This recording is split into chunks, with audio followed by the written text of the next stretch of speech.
Yesterday, at the end of Trump's presser, a reporter offered a churlish opinion disguised as a question, and Trump responded in his usual way.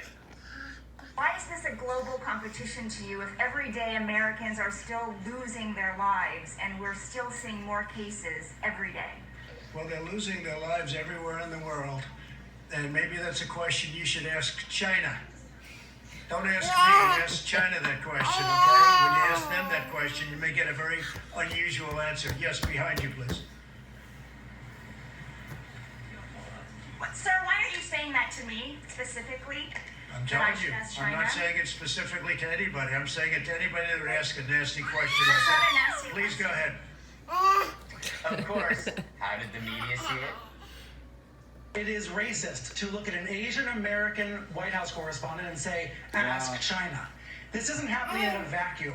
This is part of a pattern of behavior from the president that goes back many years. So he doesn't have the benefit of the doubt that someone might have if, for the first time ever in their life, they made a comment like that to a reporter. And he's also had this pattern of reacting to minority journalists in a very specific and different way.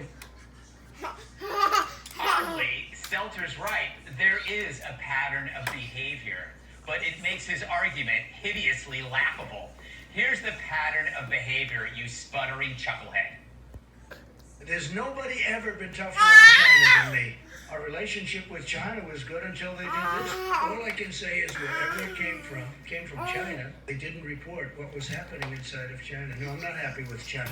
They didn't want us to close our borders to China. The only leader of a country that closed our borders tightly against China. We're talking to China, and we've expressed how we felt. We're not happy about it.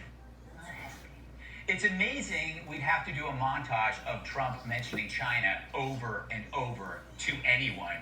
But the media is like a stupid child. You gotta walk them through stuff they try to forget every single day.